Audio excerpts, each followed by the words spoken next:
Orgasm orgasm orgasm देखो, ये एक ऐसी चीज है जिसके पीछे दुनिया पगलाई हुई है। वो हल्की सी टीज, वो मीठा मीठा मजा, वो एहसास जिसे एक बार मिल जाए उसके बाद तो चाहे वो पुरुष हो या स्त्री, बस यही सोचता है कि एक बार और एक बार और एक बार और। लेकिन बहुत से पुरुष यही सोचते हैं कि ऑर्गेज्म प्राप्त करने के लिए वजानल पेनिट्रेशन यानी कि इंटरकोर्स ही जरूरी है। बिना वहां हाजिरी लगाए, बिना वहां दस्तक दिए, चाहे पुरुष हो या स्त्री, ऑर्गेज्म हासिल कर ही नहीं सकते, मुश्किल होता है। जबकि ऐसा नहीं है। आप बिना वजानल पेनिट्रेशन के भी किसी महिला को वो आनंद, वो मजा दिला सकते हो।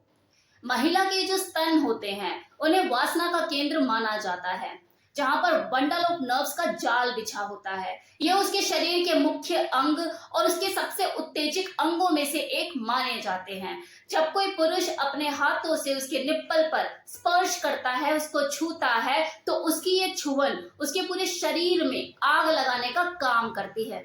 संभोग क्रिया के दौरान किसी फीमेल को चरम सुख तक पहुंचाने के लिए ये जो ब्रेस्ट फोर प्ले होता है, ये सबसे बेस्ट होता है।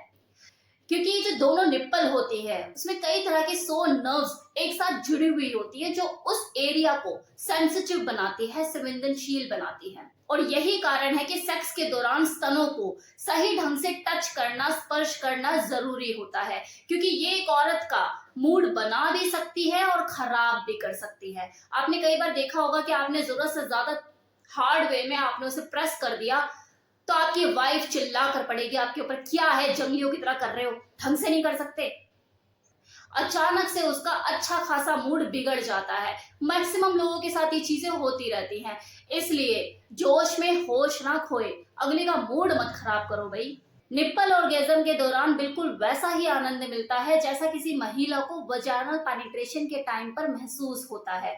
उसके पूरे शरीर में उत्तेजना फैलती है और बाद में अंत में जाके विस्फोट हो जाता है। लेकिन देखो, ये तभी संभव है जब उसके पुरुष को उसके स्तनों के साथ खेलना, टच करना, स्पर्श करना, ये सारी चीजें सही ढंग से आती हो।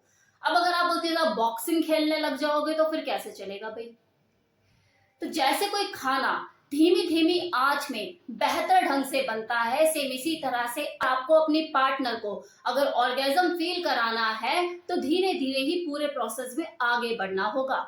ये बहुत से पुरुषों को ये गलत फहमी होती है कि मैं अगर अपनी वाइफ के स्तनों को बहुत तेजी से प्रेस करूंगा, ज्यादा जोर से प्रेशर लगाऊंगा, तो मेरी जो पार्टनर है वो ज्यादा उत्तेजित होगी और बहुत ज्यादा खुश होगी, उसे ज्यादा आनंद मिलेगा। तो वो बस गलतफहमी में रहते हैं और इस गलतफहमी में पड़कर बार बार गलती करते रहते हैं और अपने पार्टनर का मूड खराब करते रहते हैं। देखो, अगर आपको कभी ऐसा मूड भी है ना कि आपको वाइल्ड सेक्स करना है, तो वाइल्ड सेक्स की शुरुआत भी आपको सेंसुअल फोर प्ले से ही करनी होगी। ऐसा नहीं है कि चीते की तरह आप एकदम से झपट्टा मार दोगे। आपको फोर प्ले की शुरुआत सांप की तरह लिपटन चिपटन से ही करनी होगी। फिर धीरे धीरे प्रोसेस को आगे बढ़ाते हुए आपको वाइल्ड होना पड़ेगा। तब आप थोड़ा सा हार्ड प्रेस कर सकते हो स्तनों को। निप्पल ऑर्गेज्म अगर आप अपने पार्टनर को महसूस कराना चाहते हो तो सबसे बेस्ट तरीका है एकदम सेंसुअल तरीके से उसके स्तनों के साथ प्ले करो, टच करो, स्पर्श करो, एकदम प्यार के साथ, एहसास के साथ, धीरे धीरे हौले हौले उसे टच करो, स्पर्श करो, उसे छुओ। उन दोनों को देखो आप अपना बच्चा ही समझो, और बच्चों के साथ हमेशा वाइल्ड नहीं हुआ जाता, प्यार प्यार से ही खेला जाता है, मस्ती की जाती है। अब जैसे ही आपके छूने से उसके निप्पल हार्ड हो जाएं, फिर उसे आप मुंह में लो, सक करो, टंग प्ले करो, A to Z लिख डालो या फिर अपना नाम लिख डालो यार। आजू बाजू हर जगह निप्पल के एरिया पे घुमाओ, टंग से प्ले करो, सकिंग करो, किस करो। और हाँ, अगर वो उत्तेजित होना शुरू हो गई है, उसको ऐसी फीलिंग आ रही है, तो एकदम से उसको बाइट करके अपने आप को योद्धा साबित मत करो। और अगर मन है आपका, आप उत्तेजना फील कर रहे हो, आपका मन है बाइट करने का, तो उससे परमिशन लो। बिना परमिशन के आप उसे बाइट मत करो। सबसे जरूरी बात, अपने दोनों बच्चों में आप कोई भेदभाव तो नहीं करते ना कि एक को ज्यादा दिया, एक को कम दिया, दोनों को बराबर ही प्यार करते हो ना। तो इसी तरह से स्तनों को भी पूरा प्यार दो, दोनों स्तनों को। ऐसा नहीं कि इसके साथ ज्यादा इसको स्पर्श कर रहे हो, चूम रहे हो, चूमा चाटी कर रहे हो। ये जो दोनों बच्चे हैं आपके, जो आपके हाथों में खेल रहे हैं, दोनों को एक जैसा ही स्पर्श, एक जैसा ही टच, एक जैसे ही सकिंग करो, या आपके या दोनों दोनों को उतना ही सेम स्पर्श, प्यार, टच, एहसास दोनों को बराबर करो। क्योंकि देखो कुछ पुरुषों की आदत होती है कि वो एक ही स्तन के ऊपर अपना पूरा प्यार लुटा देते हैं, न्यौछावर कर देते हैं, जैसे दूसरे में तो कांटे लगे, उसे भूल ही जाते हैं। फिर ऐसे कहीं ना कहीं जो औरत होती है ना, वो असंतुष्ट सी रह जाती है, क्योंकि उसके दो बच्चे हैं ना भाई, आप एक को कर रहे हो दूसरे को नहीं कर रहे। तो ये गलती नहीं करनी है आपको। तो इस तरह से आप निप्पल के साथ सेंसुअली प्ले करके आप किसी भी महिला को ऑर्गेजम तक पहुंचा सकते हो बिना इंटरकोर्स किए। अब देखो सवाल ये उठता है कि किसी पुरुष को भी निप्पल ऑर्गेजम होता है?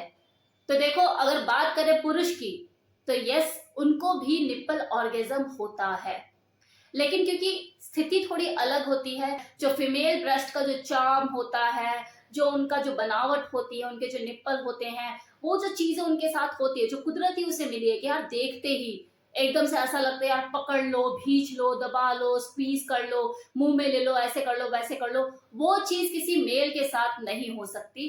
तो ऐसे में किसी पुरुष को निप्पल ऑर्गेजम दिलवाना अपने आप में थोड़ा सा चैलेंजिंग टास्क होता है। ये डिपेंड करता है किसी फीमेल के ऊपर कि वो कितना ज्यादा एक्सप्लोर कर सकती है, कितना एक्सपेरिमेंटल हो सकती है कि वो किसी अपने मेल पार्टनर को निप्पल ऑर्गेजम पहुंचा सके या दिला सके।